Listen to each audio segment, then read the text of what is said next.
So in this video, I'm going to help you unpack the whole concept of purpose and how to get you over so many of the obstacles that knocks most people out so that you can build the business of your dreams, make the amount of money that you want, but most importantly, help as many people as possible along the way. And that requires you to tap into your purpose fully. So obviously, one of the things that we talk about on this channel is building a coaching business. You know, my philosophy is that you've got to get really good at your craft of coaching, and then you can build a coaching business. I think too many people teach and are searching for how to build a business in the opposite direction. But when it comes to one of the common conversations out there, I think in all of personal development, and I think it applies to business building also, is your purpose. I know we hear about that all the time. You got to find your purpose. You got to really rely on your purpose. And there are so many different ways that we talk about purpose. I think purpose is sort of overused and underutilized at the same time. Maybe not overused, but overemphasized, but underemphasized at the same time. And I know obviously that doesn't make sense to use the exact opposites like that, but what I mean is that a lot of people talk about purpose all the time, but we don't really know how to activate it, right? Like we understand the concept of it intellectually. We get that the purpose is the reason for doing something, but a lot of people, at least in the coaching industry, are not using their purpose adequately enough to build a business. And so I think because we talk about purpose a lot, it becomes almost dismissed sometimes by a lot of people. Like, oh yeah, I've already talked about that, or I've already figured out that my purpose is to do this, this, and that. And yet people really struggle to get over a lot of the humps in their business. And so what I want to do is really break this down and unpack what I think purpose is from a utilization standpoint. How do we actually use it? Not just how do we understand it, how do we intellectualize it, but how do we embody it, and how do we use it in our business, right? How do we use it to build a business? So what are your thoughts on just purpose in general, or adding to anything that I just said? Yeah, I love that you said intellectualize. That's what I was thinking early on, that a lot of people, and I've been there, right, have more of an intellectual understanding of purpose. I heard a lot when I was coming up in, new in the personal development industry, about you got to find your why, you got to know why you're doing something. And If it's your so why doesn't make you cry, it's not big enough. That was one of my favorite ones. right. Like, my why is wrong. Uh, and I do You know, go to your room and you don't come out until your why is big enough, young lady. That's awesome. yeah, That's that's way to trigger all the childhood trauma. yay. That's what led me to you. That's the business model.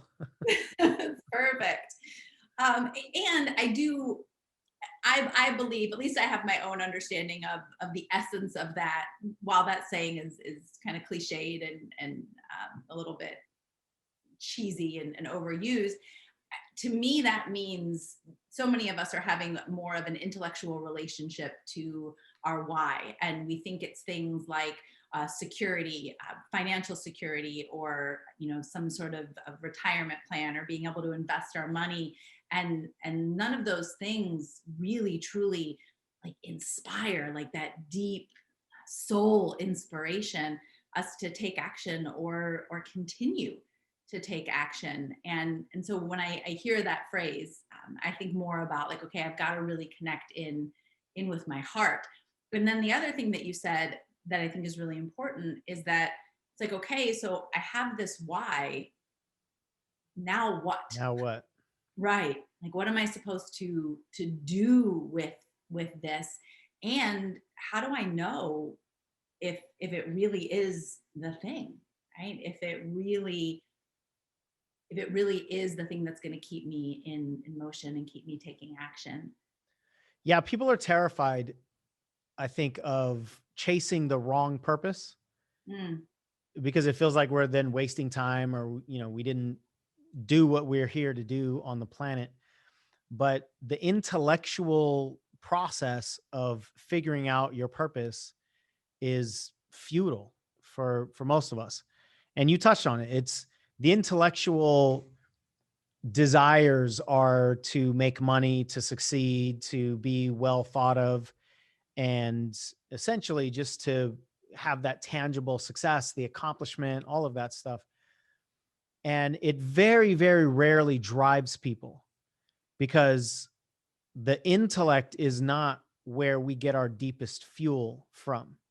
It's the heart, like you said, it's the soul. It's what is it that you really are driven to do, not motivated to do, but driven and inspired to do. And so I think motivation is the fuel for the intellect, and inspiration is the fuel for the soul.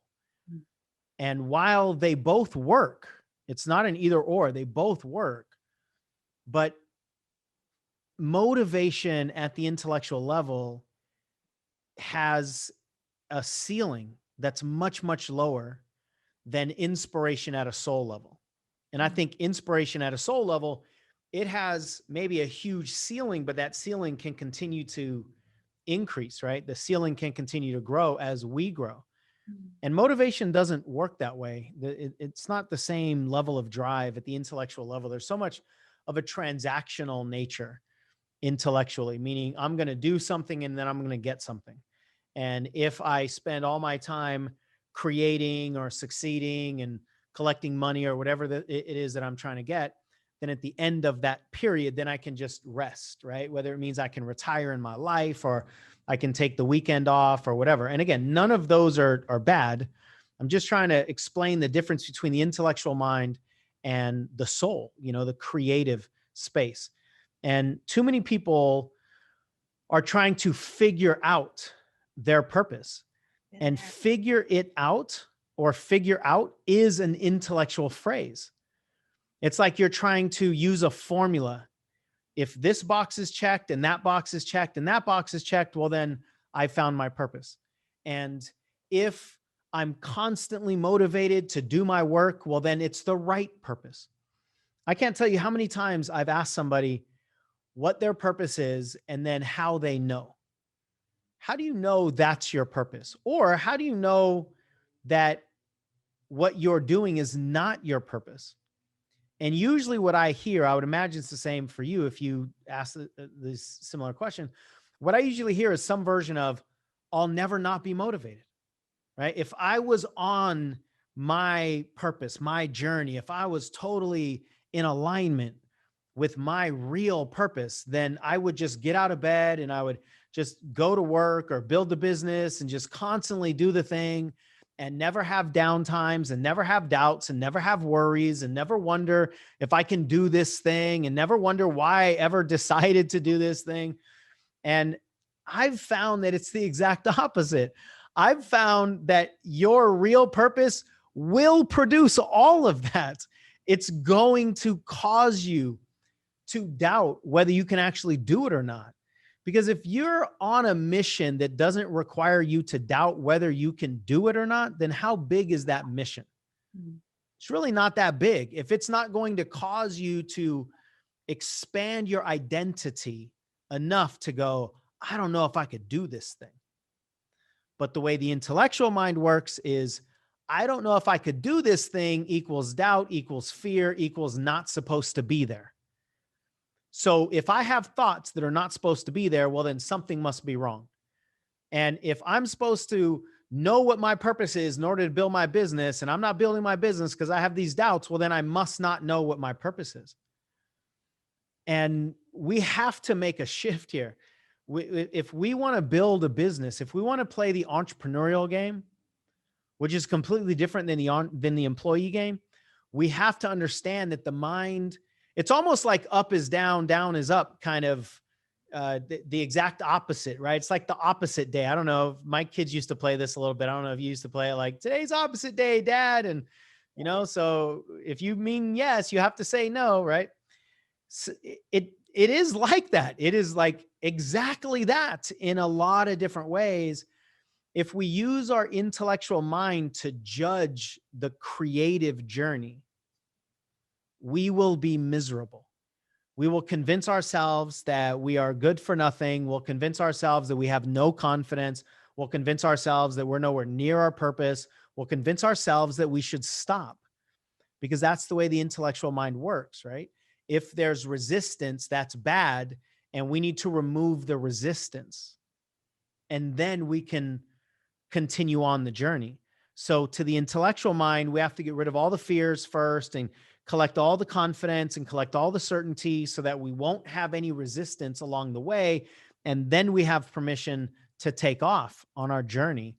And it just couldn't be more opposite than that. It literally could not be further from the truth. In my experience, when you're trying to build a business that requires you to live into your message, to live into your purpose, to live into your soul's mission. And I know we're kind of maybe getting a little woo-woo here, but when you are the product, it's a whole different game. You're not opening a McDonald's franchise where all you have to do is be able to keep track of numbers and statistics and make some hiring decisions and manage and all that stuff. Nothing wrong with that.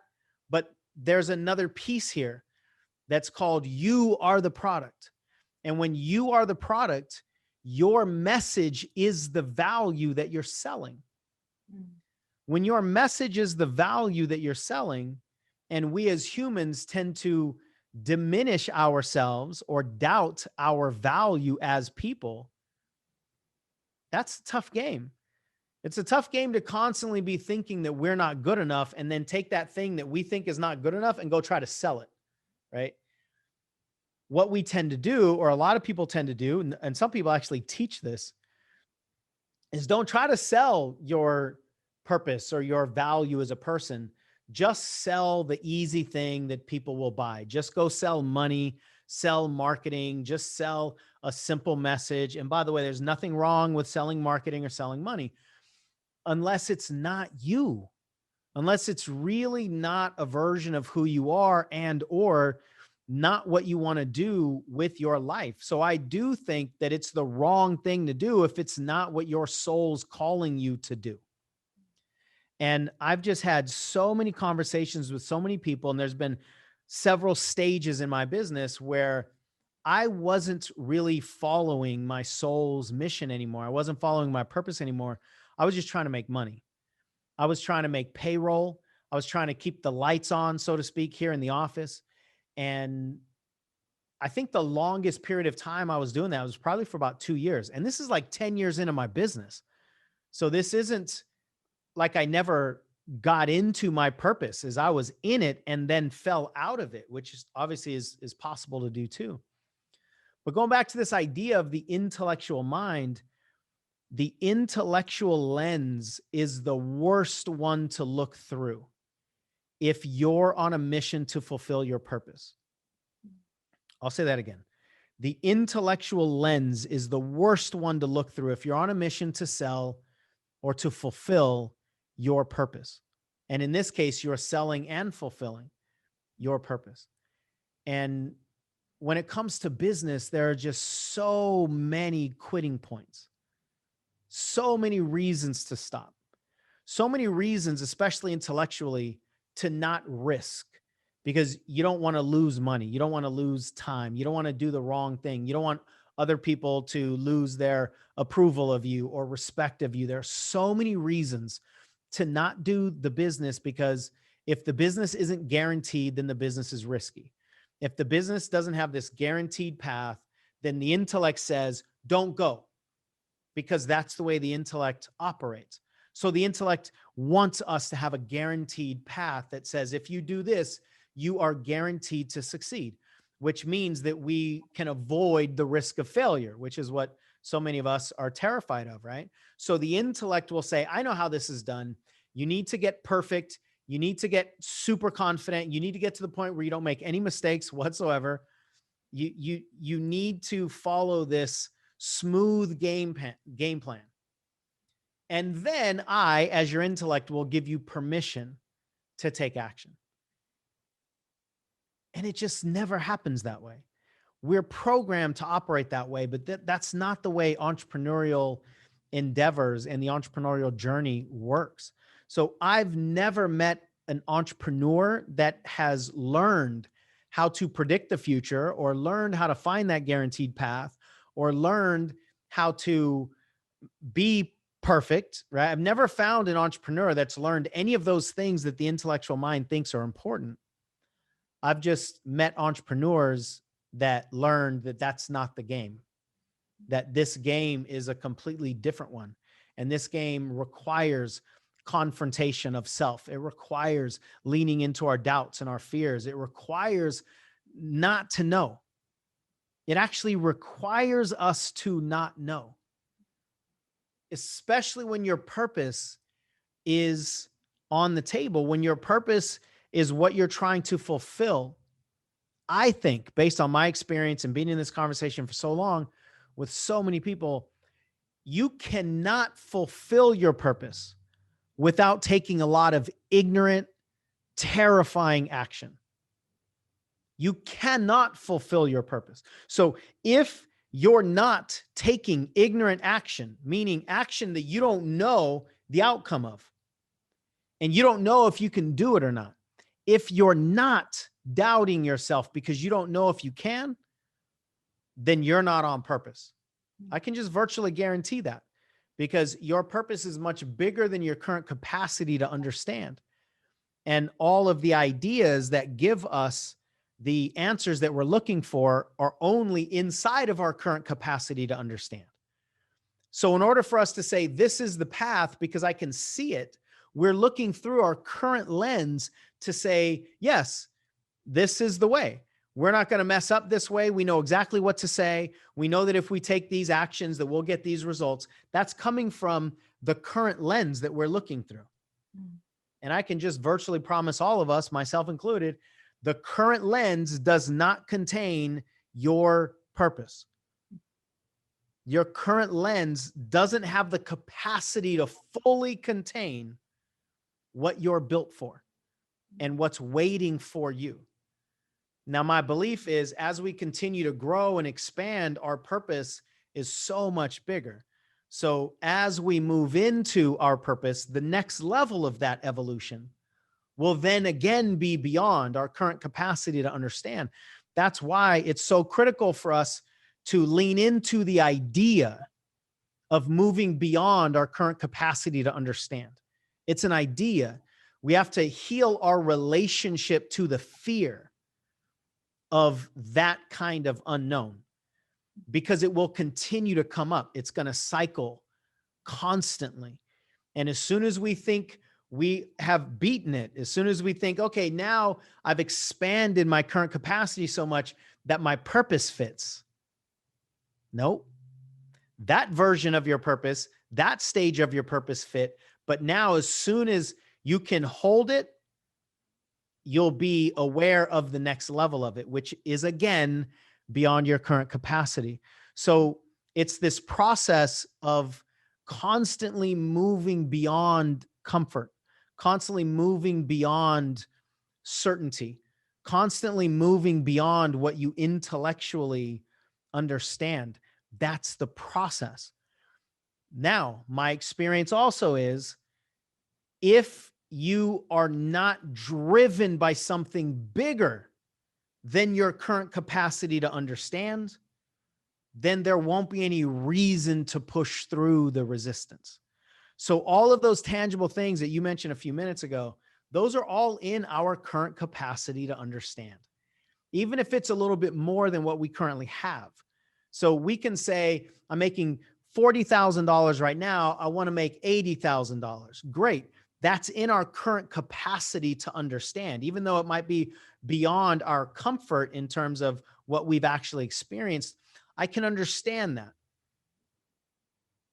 And as long as our intellect is in control of how we're looking at life, but more importantly, how we're making decisions on our behavior, meaning, is this okay to act or not? Is this behavior okay to do?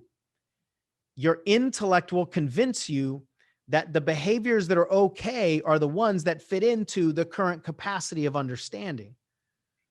And that's why so many people just stay stuck inside of the comfort zone, because they're using the wrong entity. They're using the wrong lens to determine what the right or wrong action is. And again, that's why it's just a complete 180. It's a complete opposite. So what your intellect will tell you you need to do is mostly driven by the desire to stay safe. The intellect will always teach us, will always try to convince us to stay safe, because the intellect is driven by security. The intellect is driven by approval. It's driven by protection. It's driven by the things that will give us a feeling of safety and comfort. So you cannot use the thing that's driven by comfort to make the decisions on your growth, because those two cannot live at the same time. There's no such thing as comfortable growth the way that we're talking about in this kind of a journey where you are the product. There's no such thing as comfortable growth. Now, I want this to be simple. It's not easy. It's not just a flip of a switch, but I want it to be simple. You're either driven by your intellect or you're driven by your creativity. You're either driven by the mind of an employee or you're driven by the mind of an entrepreneur. And they have complete opposite rules. So as long as our motivation is coming from the intellectual current capacity to understand, we won't have a big enough reason to break that capacity. You know, if you think about that as like a fishbowl, if you imagine that you're in a fishbowl, you fit in the fishbowl right now. If that's the current capacity, in order for you to grow beyond that fishbowl at some point in time, the fishbowl has to break. But the fishbowl to the intellect is the protection. It's protection from the outside. So the same thing that the soul wants to experience, the intellect is afraid of. The intellect doesn't want us to go out there and feel what's beyond our current capacity, our current comfort zone. That's what it's trying to protect us from. So if our intellect is trying to protect us from whatever's outside of the bowl, will the intellect ever intentionally break the bowl? Why would it? It doesn't make any sense for the thing that is afraid of the danger to break its protection from the danger. And that's why we've got these two entities. Now, I also want to be really clear that the intellect is not bad.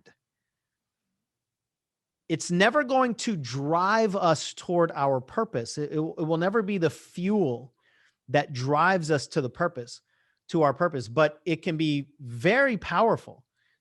It's a fantastic problem solver. It's a fantastic strategy machine.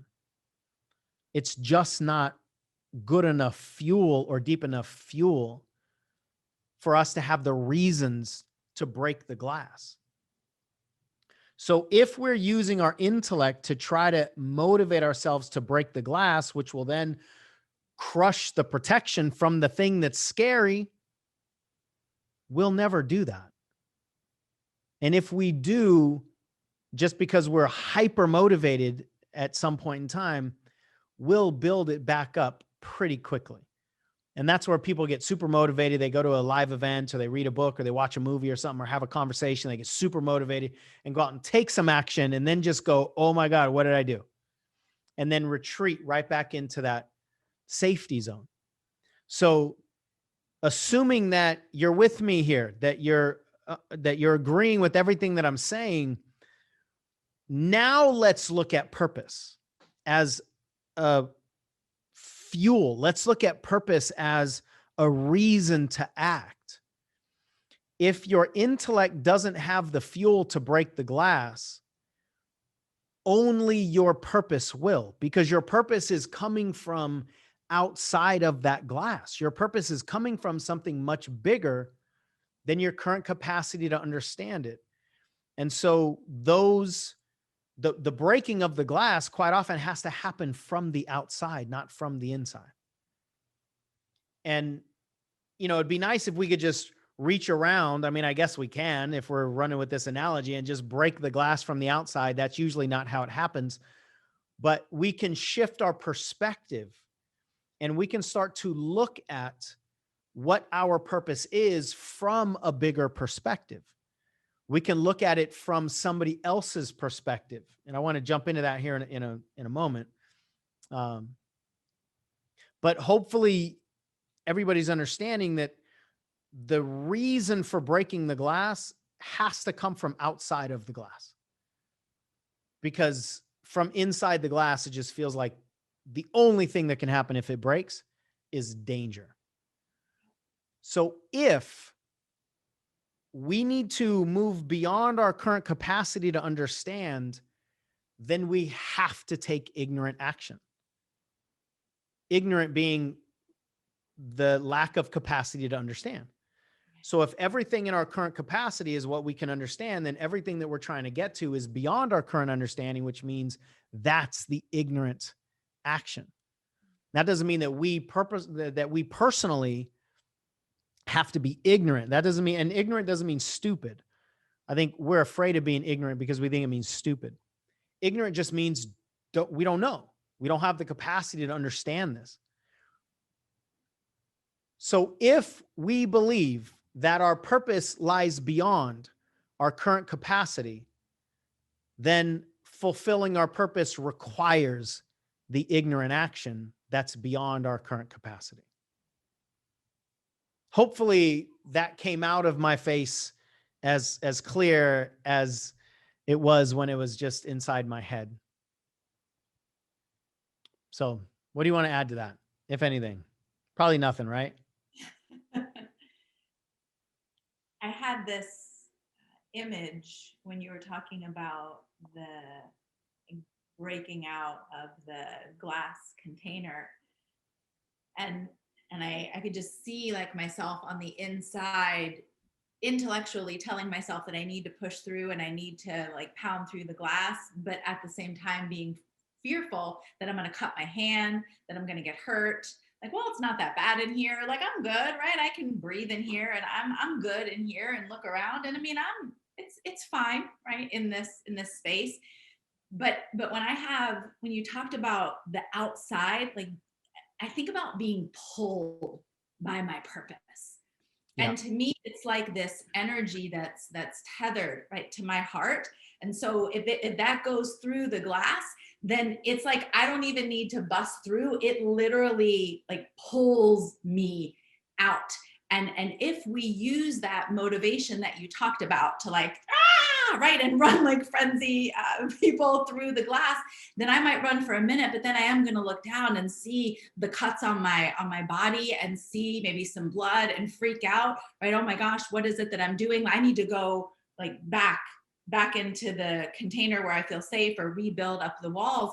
But if I have this tether that's just pulling me forward, then it's almost as if I'm not even conscious of the ignorant action because I'm just in motion. Like I'm just taking action. I don't even really have the time to think about it or process it because there's just someone, this thing that is just pulling me that needs me to keep going. Yeah, that's a great point. That's a really good analogy to continue the analogy. It's a great perspective to remember that somebody or something needs us out of this bowl, needs us out of this particular box or this comfort zone. Somebody needs us beyond this. Right. And I think there are two main entities, I would say, that need us out of this particular fishbowl that we're currently in. The first one is who we've been assigned to. I like to think of who is out there that requires our knowledge. Somebody's out there that's looking for you. Somebody's out there that's looking for the knowledge that you've picked up. They don't know who you are yet. So they're not typing in your name, but they're looking for the lessons that you've already learned.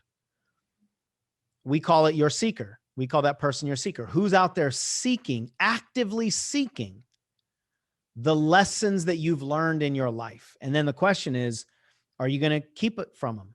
Are you going to keep your lessons that they're seeking hidden?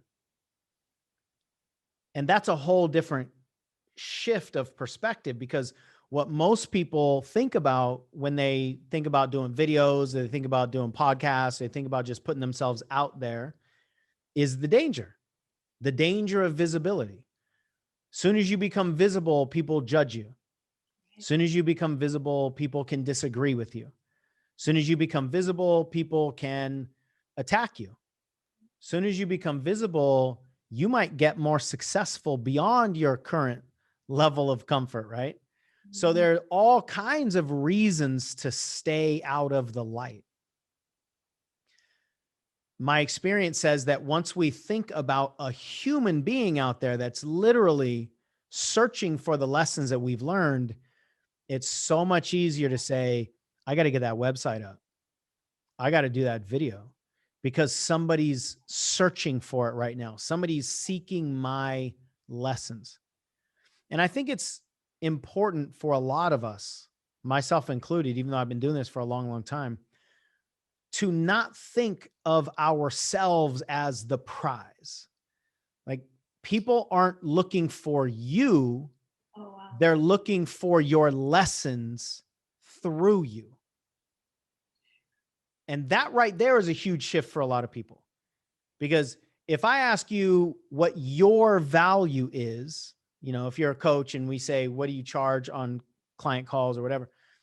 Most people will think, what's my value as a person, right? What should people pay for me? Instead of, what's the value of the lessons that you've learned for somebody else? Now, the lessons that we've learned for us, that's easy to discount because we've already learned those lessons. And it's easy for us to just dismiss all the things that we've been through in life, right? Like, oh yeah, I learned that a long time ago. But what's the value of that lesson that you might now be discounting for somebody who hasn't learned it yet? Or what was the value of that lesson for you before you learned it? So when we can remove our person as the thing that's being valued, our person is just the vehicle that's delivering the lessons. Then we think of who needs us and what do they need. And we're just in between there, right? It's like, I've got things that you need and you have desires that the things that I've learned will help. So let me just kind of get out of the way, right? Like, let me, essentially, I'm just playing matchmaker. Let me share my lessons with the person who needs the lessons. So therefore, I'm not selling myself to you, and I'm not trying to look at finding you through my lens, especially of ego or intellect. It's immediately easier for most people to then tap into service. Somebody's looking for what you're holding on to. How much longer are you going to hold on to it? That's pretty much it. I was thinking, I'm like, it's like a tug of war, right? If you're seeking my thing, I'm literally like, if I'm trying to stay in the fishbowl, I'm not only holding on to it, I'm literally like fighting you, like, no, you can't have this. Like, it's not, at least in this body, it's not even static. It's like, I'm trying to take it from you. And that feels just mean and crappy. Right. In a good way. For because sure. That's the thing that will get us to figure out how to do the website, or get us to just do the video, or, you know, get in motion, because somebody is actively, like, desperately seeking the thing. But I like the way you added another component to it. It's not so much that I'm not putting my lessons out there. What if we imagine that the lessons were in their hand, but we're ripping them back away, right? Like, that just adds a whole nother level of a-holeness, right? Of like, why would you rip your lessons away from somebody else? And again, that puts us in a place of service rather than a place of sales. And when we're focused on sales, making money, paying the bills, any kind of comparison sales, right? You want to make a lot of money because your coach made a lot of money or because you heard all the stories of people out there making a lot of money. And so we're in that comparison achievement trap. It just doesn't have enough motivation for most people to overcome whatever the resistance is. So one thing, I said there were two things, two entities. One of them is your seeker. They need this. The other, actually, there's two more. So there's three. The second one is you need to see yourself outside of this current container. You have to see that. I think it's a travesty when we convince ourselves we're happy where we are not, which is what you alluded to a little while ago. Like, I'm good in here. It's not windy. I mean, I can't breathe all that well, but I can breathe, and I don't really truly like it. And my back hurts a little bit because I'm hunched over and I'm kind of got a kink in my neck because I'm up against this ceiling. But you know what? I've been here a while. I know how to do this. It's good enough. It's good enough. Right. So why would we risk the dangers outside of this particular bowl if what's inside the bowl is good enough? So then how can we tap into it's not good enough? Not from a value perspective, like I'm not good enough or you're not good enough as a person, but it is not good enough for me to stay inside this bowl. I have something bigger. Now, the way that you can tell you have something bigger is because you have desire, you have ambition. The thing about ambition is that's the energy that's going to pull us, right? Michelle was just talking about being pulled from the outside. Your ambition will pull you toward your purpose. And it'll feel like resistance because it doesn't matter whether you're being pushed out of that bowl or being pulled out of that bowl, you still have resistance up against the walls. If you're being pulled, that's confirmation that you have more to do, that you have more growing to do, that this particular bowl is not your final resting place. Otherwise, you wouldn't have any conflict. If it was your final resting place and you were not going to grow any further, then you wouldn't have any conflict bumping up against the walls. So the existence of that conflict, which is our fears and our doubts and our worries, the existence of that conflict means you're up against a wall that you belong on the other side of. That's the only reason why your soul would be doing this to you, would be giving you the doubts of, I don't know, and maybe I shouldn't go anywhere, and that's scary out there, and I'm good in here. All of that is a function of you being pulled from the other side of the current wall that you're up against.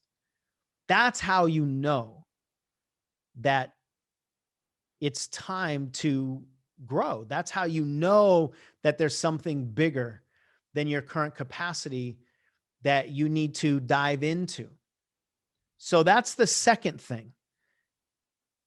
We individually need to see ourselves evolve. And I think because a lot of us fall into that trap of just convincing ourselves we're happy, so many of us never actually see our full actualized self or anywhere near it because we just stay so committed to the protection against the risk.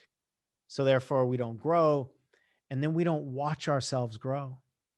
We don't really fully ever get introduced to who we truly are or what we can actually accomplish. We just keep staying stuck in what's comfortable and what's doable, and we just settle for what we're used to. So if any of you are hearing this right now and it's irritating you or activating you, like it is to me. I'm the one that's saying it. That's confirmation. There's something bigger. That's your soul speaking to you. Like, we got some growing to do. And we can't know what it's going to look like because we got to grow outside of our current understanding of what it's going to look like, or our current understanding of right and wrong. That's another thing, is that people get so caught up in what's the right thing to do. How can you tell what the right thing to do is inside of a capacity that you need to grow beyond? Because what's right or wrong from inside the fishbowl is only relevant to inside this fishbowl. You can't take the ideas of right and wrong inside of the fishbowl in terms of what you need to do on your path to grow and to expand and build your business. You can't take those rules of right and wrong and necessarily apply it to anything outside of the current fishbowl, which again goes back to the idea that we need ignorant action. And I kind of think that our purpose sort of tests us sometimes. Like, okay, you say you want to fulfill your purpose. You don't have any idea what I've got planned for you. You have no idea because you can't. But you say that you're ready for me. Okay, let's find out. I really think that when we make a big decision and a big commitment to fulfill our purpose, one of the requirements is for us to be tested immediately, and usually tested pretty significantly. And that's part of it. But to the intellect goes, whoa, this is a lot of disruption now. How do we go back to familiar? What was the last thing that we did that caused the disruption? Oh, it was that crazy. Like, we actually took some action toward our goal. Well, let's not do that again, right? Because the intellect wants to remove the experience of the resistance rather than recognize it as a requirement to grow. So the second thing is us watching ourselves evolve. The third entity is an internal experience that we have.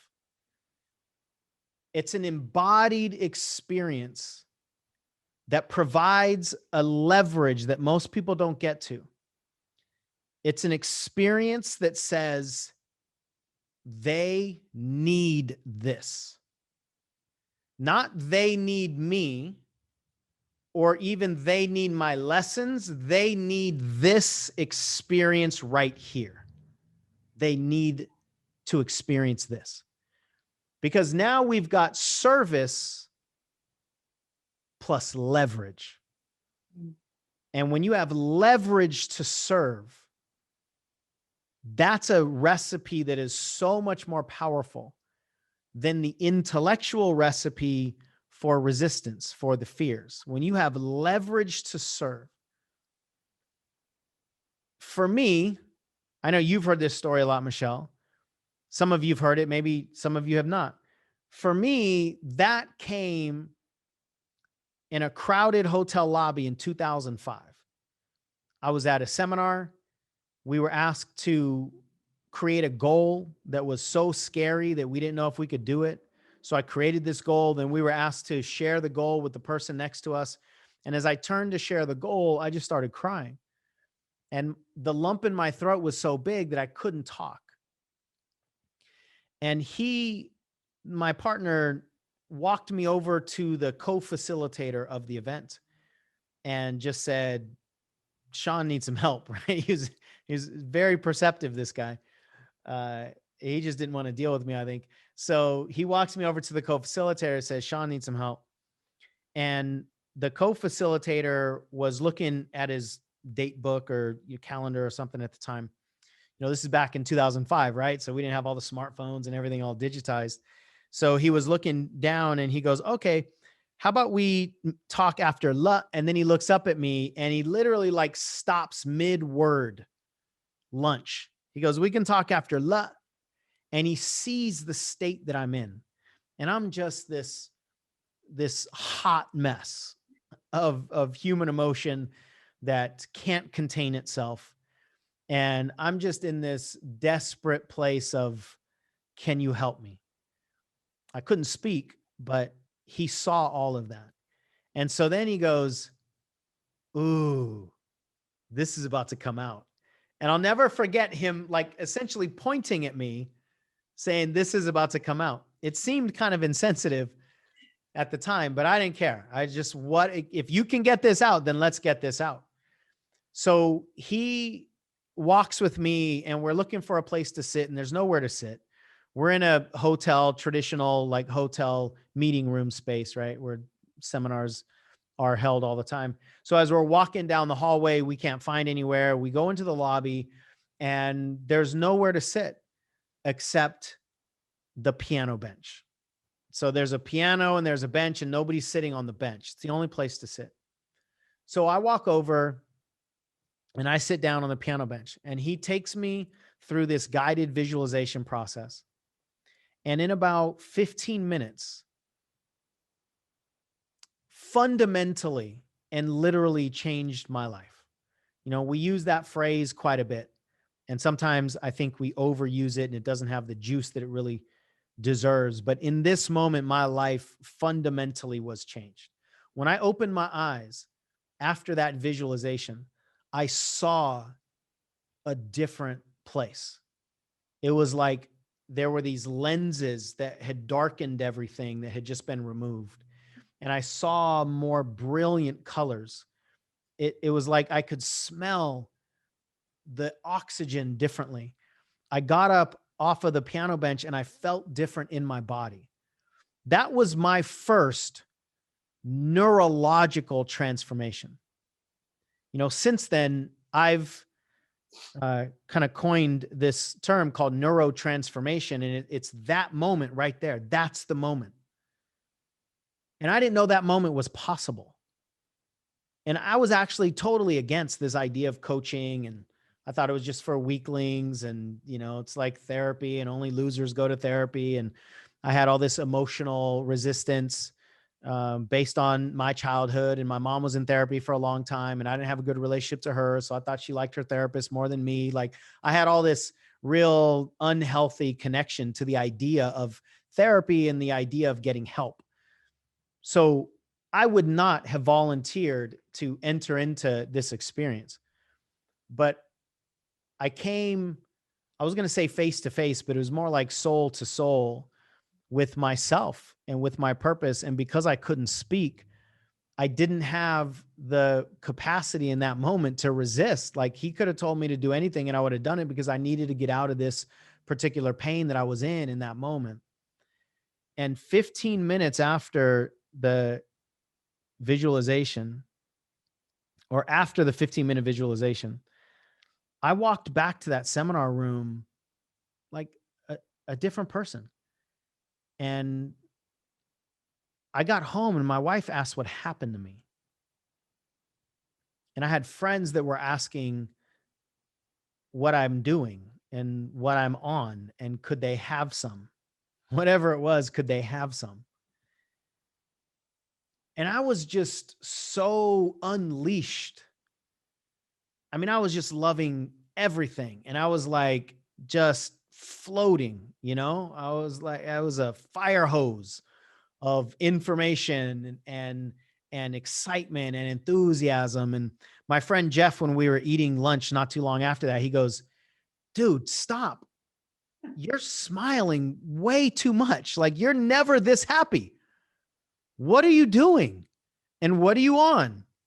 And I need that, whatever it is. I don't even care. I need it. So I eventually called the co-facilitator, the guy that walked me through the process on the piano bench back. His name was Matt. I called him back, or actually I sent him an email and said, Matt, I don't know what you did to me. And I don't care if it's illegal. I need to know what that is because everybody is asking me for it and they need to feel this. And so he told me, and that led me into everything that I do now. That led me into coaching. That led me into I say neurotransformation so much, I'm forgetting NLP, neuro linguistic programming. It took me into Jack Canfield's world. It took me into reading John Maxwell. I mean, I went all in because people needed to feel that. I can feel my emotions. Like when I just said that, people need to feel there was fight in there. People need to feel this. It's not okay for people not to feel this. And that moment right there is what most people who struggle don't have. That's my experience. That's my assessment. They don't have the moment that says, people need that. And I don't care how long it's going to take. And I don't care how much money it's going to cost. And I don't care what I need to go through. It's not okay for people to not know what I now know. That's not okay with me. That's the level of embodied leverage that will get you through the intellectual resistance. It will get you up when you've gotten knocked down. You cannot go on the entrepreneurial journey and not get knocked down. The only question is, will you? And if you do, how fast will you get back up? That moment will get you back up, because it's not okay to not let the world know what you now know. That's not okay. And there's a line, and we've seen literally people cross that line. And I'll ask you in a moment, Michelle, if you can remember the moment that you crossed this line. There's a line that we cross. And as soon as we cross that line, we can't not do this anymore. It's a moment of no return. We cannot not do this work. We cannot not share this message. I cannot not show up for my seeker. When you get to the point where you can't not do this, that's a whole nother level of inspiration. But if your intellect is trying to get you to do this, it doesn't have the same level of drive. And there are so many times in my life over the last 15 plus years where I've had to intentionally remember that piano bench.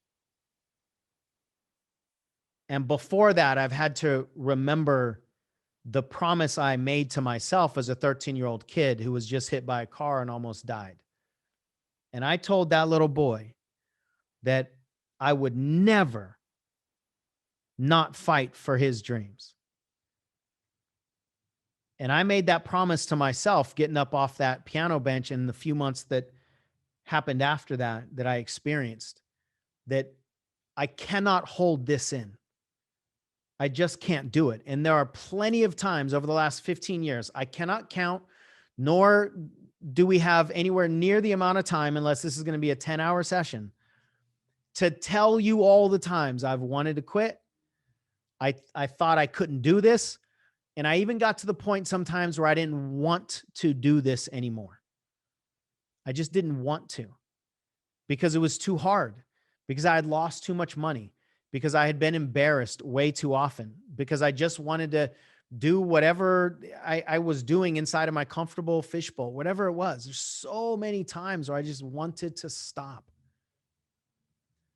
It's that piano bench and my promise to myself that has gotten me up every single time. It's the only reason you're watching this video, because there were plenty of moments that the pain or the fear were much bigger than my intellectual desire. And there are plenty of times when, if that's all I had, I would have quit. I would have just gone and gotten a job, because I had had enough. And I'm not into the whole idea that if you have a job, you know, you're playing small, you're a loser, any of that sort of stuff. I don't have any of those values judgments.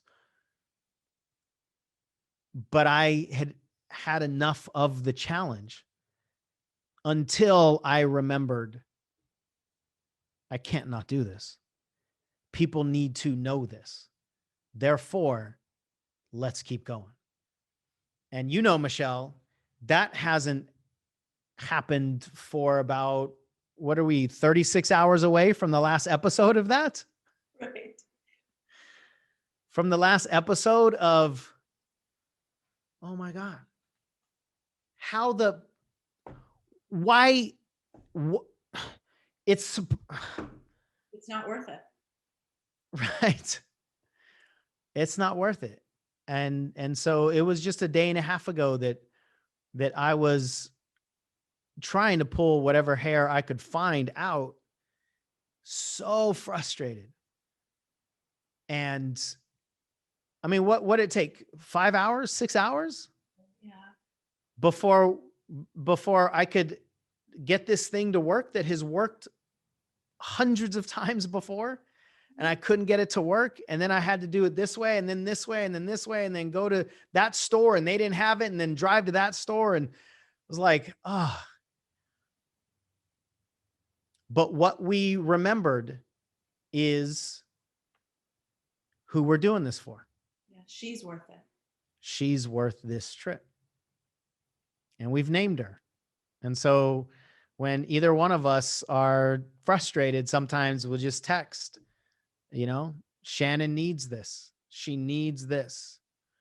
So we've actually named our seeker Shannon. One of the things that we teach in some of the marketing programs that we do, and just my philosophy of personalizing your seeker, you will get up more and faster for a human with a name than for some paper, some dirty paper, and anything else that this ego wants. You'll get up for a person who's asking you to just go and buy that thing because I need the video, because my child needs me to learn this lesson, because my marriage needs me to touch this wound, or to heal this wound, or to touch my desire, because my relationship with my parents needs you to figure this out,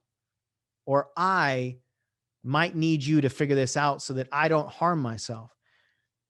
When our seeker has a face and a name and a persona, that's what brings our purpose out so much faster and so much more powerful than when our ego says, do the video because 1,000 people are going to watch it and 10 people are going to pay you to coach them. And then you're going to be all nice and happy because you're going to make the money that we've always wanted to make so that we can feel better about ourselves. That's just not the leverage that gets us going. No, that's what gets us questioning. Well, then what do I say in the video, and what's the right thumbnail for the video, and how long should the video be? And should I do it on Tuesday? And well, it's 7 o'clock. So is that too late for a video? And so-and-so already did a video on this subject. Like when you, like, that's what triggers in me. But with the I have to do this because of the dollar sign. But when it's a person, like none of that even comes up. There's someone, and it's not just with a face or with a name, it's they have a story, right? Like they have a story, and they're real. She's real to me. She's real to me. And I will not pull that. I won't pull that rope back from her. That word is super important, because we will act based on real more than based on theory. And most of our intellectual desires are theory. We want things that we've never actually experienced. But the moment that we're talking about, that's real. That's real. And if you can dive into that moment, maybe it's a moment where you promised yourself you would never not get back up, or you promised yourself that you would show your children what it means to really go after your dreams, or you made a promise to your inner child like I did to mine. Doesn't matter what's in that moment for you, but that's the moment that has your leverage. It has your courage, it has your strength, it has your give a damn, it has your purpose inside that moment, and that moment is real. That moment's not theory. So when was your moment? Michelle, that you crossed that line or made a promise, or you can remember that's when you couldn't not do this anymore? Yeah, 2018, at our 5-day live event certification in a house in Atlanta. And I'd been in coaching for a couple of years, and I'd had some like really powerful and transformational breakthroughs and really major shifts in my awareness, and I was taking action. Um,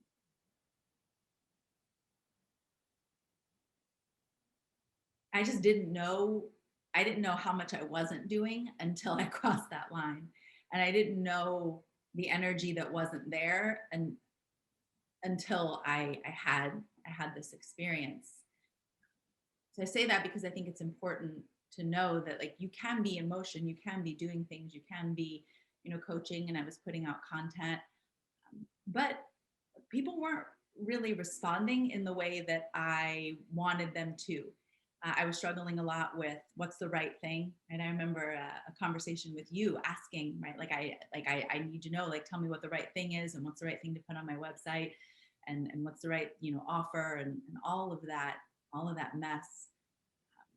And in 2018, I had so much like rage and like self-loathing that it was literally like leaking out of me. Like I couldn't control it.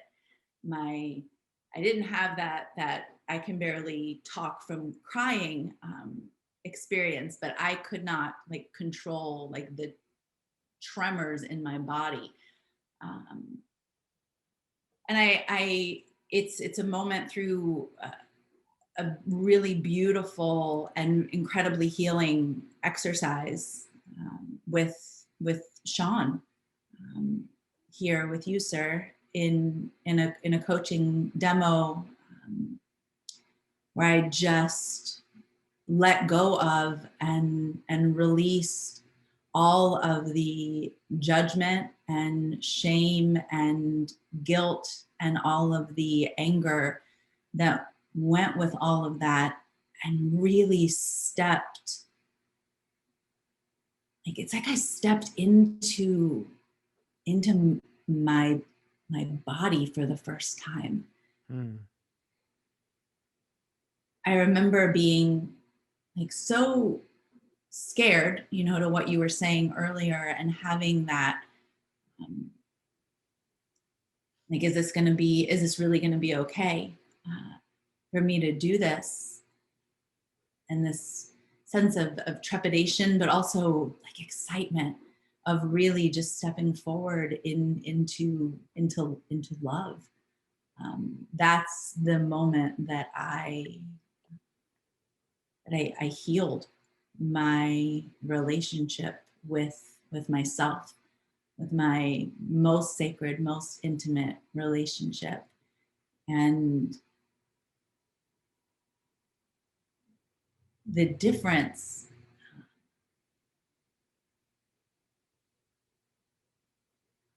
I mean, it's crazy because I really thought that I loved before, but I didn't even know what was possible. Like I felt different. I felt different to me. I felt different to other people. I took a picture the next day. I was in the house by myself, and I took a picture of myself, like a selfie, right? Not a selfie, but like a picture of me in the mirror. And I remember I captured it because I was just standing there and looking at this woman that like I felt like I'd never seen her before. There was this softness to me that hadn't been there previously. And I came home and that was the time I remember I texted you because I was like, oh my gosh, people are asking me that question, right? They're asking me what happened to you? You look different. Did you cut your hair? I got that question a lot. Did you cut your hair? You look really different. And that just, I mean, it brought this like smile to my face because I knew what had happened. And, you know, to say that everything changed is not, that's not a cliche. That's not an exaggeration in any way. Literally everything changed. And Yeah. to put some tangibleness to that, within a couple of weeks, I got 4 new coaching clients. And a lot of them were just reaching out to you or calling you back, right? Like just like they came, they were attracted to, yeah. Mm-hmm. Yeah. Mm-hmm. That's that magnet. People can tell. They might not be able to articulate it, right? There was nobody that called me and said, oh my gosh, I know you totally had this huge transformation and complete shift into like really, really falling into deep, beautiful, authentic love with yourself. And now I'm ready to work with you. There was nobody that articulated that. But it was incredible to witness, almost like out of body, the magnetic, the pull, right? That purposeful pull, and there wasn't anything anymore that was getting in the way. And the coolest thing about that is what you were talking about that just got me so emotional. I've heard you tell that story easily 100 times, but I thought about when you said leverage, I was like, it's like a lever, because I really think when we have that moment, that thing in us that we really not only intellectually understand what's possible, but we feel it in our body, and we know, we didn't hear about it, we didn't read about it, we know what is possible. It's almost like we don't even bust through the fishbowl. We catapult like out and over it, and not because we're trying to shortcut, but because the lever, right, literally launches us outside of that. And when I had that taste of what is possible, 100%, everything changed in terms of my give a damn and my advocacy and my whatever it takes, and whoever, anywhere, anytime. I got this. I'll stay up late. I'll wake up early, because I didn't know that this was possible until I knew it was possible. And I cannot be in integrity with myself. My soul cannot rest at night if I don't let other people know that they can experience this too, because they think they're fine in that fishbowl. They think that's what they're created for. And you said this earlier, Sean. You said that the how do we know that we're meant for something more? I think because we're human, because we're here, because we're not supposed to live inside of that container. But man, I spent most of my life believing that I was. And it wasn't until I had that moment that I cannot not do this. And not even for me, but for other people. Everything changed. Yeah.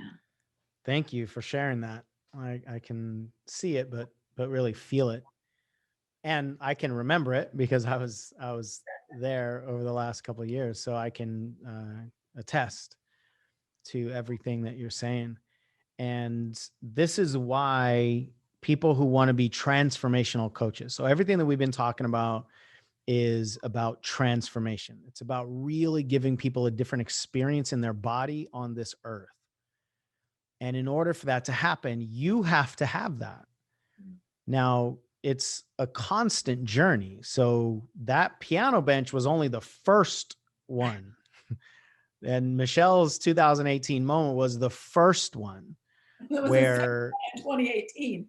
right, where we got into this path after the leverage really kicks in. So this isn't a finish line where, like, as soon as you have this shift, okay, then you're good.